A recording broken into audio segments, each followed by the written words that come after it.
The Untold Saga of the Battle of Grunwald, 1410. In the grand tapestry of European history, few events hold as much color and drama as the Battle of Grunwald, a massive clash that unfolded on 15th of July, 1410. This wasn't just another page in the history books.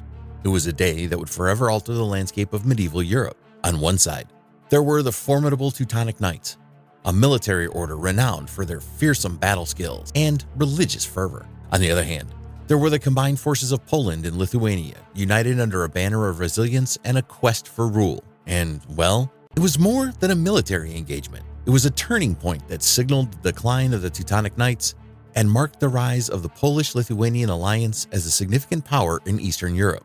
The after effects of this battle were felt far and wide, influencing the region's political, cultural, and social dynamics even today. So, join us as we delve into the pages of history to unravel the untold saga of the Battle of Grunwald in 1410. And without further ado, let's get started. Historical context. Our story begins with the Teutonic Knights, a powerful military order founded during the Crusades. These knights, known for their white mantles adorned with black crosses, were not just warriors. They were also shrewd political players. Over the centuries, they carved out a state along the southeastern coast of the Baltic Sea, bringing Christian conversion and military might to the region. Their expansion, however, was not without resistance.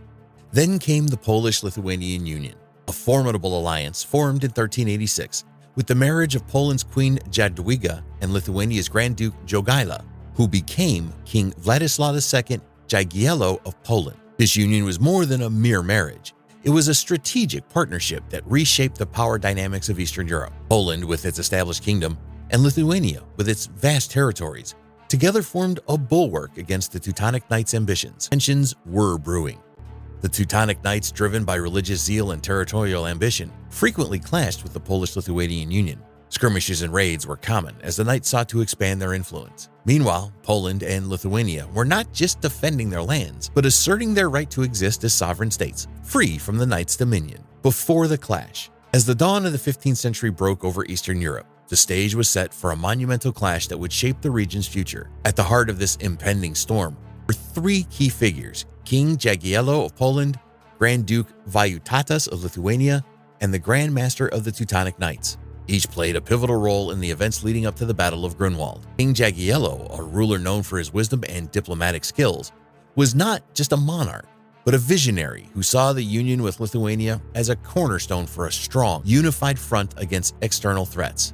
His counterpart, Grand Duke Vytautas, was a leader of immense ambition and military acumen. Together, they forged a partnership that balanced political savvy with military strength. On the other side, the Grand Master of the Teutonic Knights, a figure of both religious and military authority, embodied the order's expansionist and crusading ideals. The Knights, renowned for their discipline and combat prowess, were a force to be reckoned with, driven by a conviction that their cause was righteous.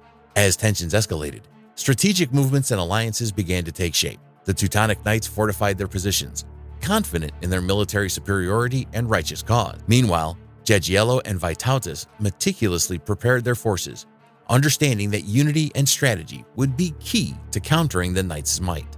The geopolitical landscape of Eastern Europe in 1410 was a complex tapestry of power plays and alliances. The Teutonic Knights, once invincible crusaders, were now seen by many as attackers threatening the balance of power. Meanwhile, the Polish-Lithuanian Union emerged as a beacon of resistance against the Knights' expansion, rallying support from other European states who viewed the Knights with increasing suspicion. In this charged atmosphere, the Battle of Grunwald was not just an impending military engagement. It was the culmination of years of political maneuvering, strategic planning, and the unyielding aspirations of nations vying for their place in history. The Great Battle. On the 15th of July, 1410, the field near Grunwald became the arena for an epic confrontation. The air was thick with anticipation as two mighty forces, the Teutonic Knights and the Polish-Lithuanian alliance, faced each other, ready to rewrite the pages of history. Battle commenced with a strategic move by the Teutonic Knights. Known for their disciplined approach, the Knights opened with a bluff attack, a tactic designed to draw the Polish-Lithuanian forces into a premature and disorganized engagement.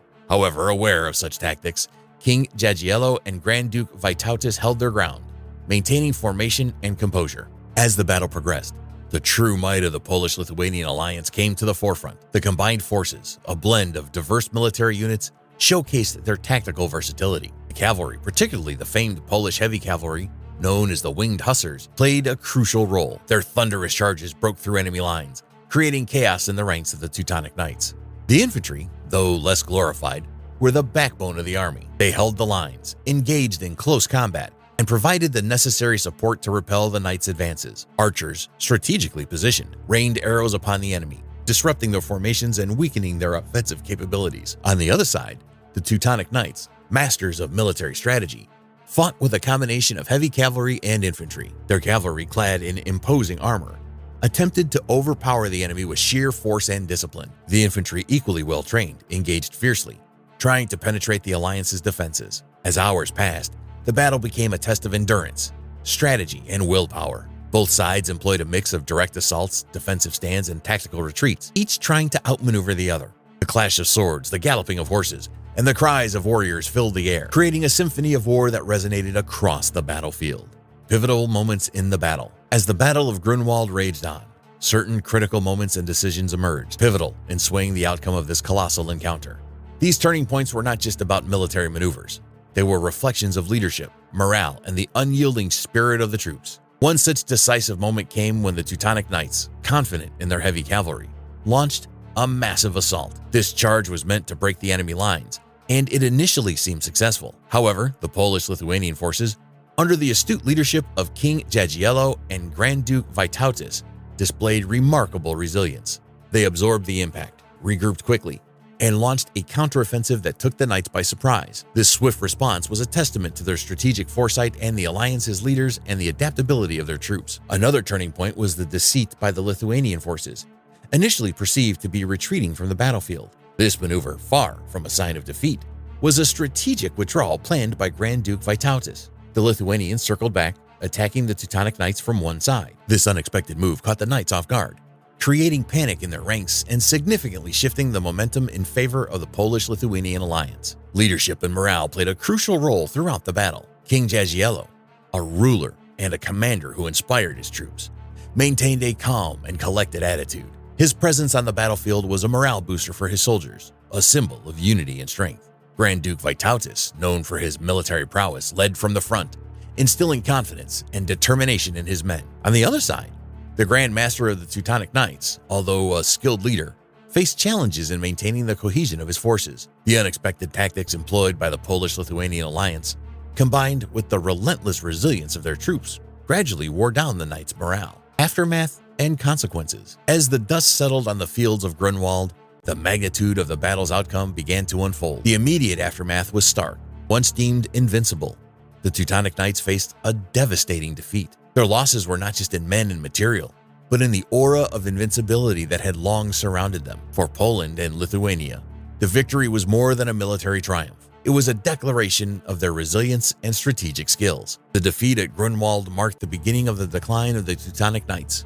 Their financial burdens increased, their military strength waned, and their political influence diminished. It reminds us that history is not just shaped by the clashing of swords, but by the will and determination of people united for a common cause.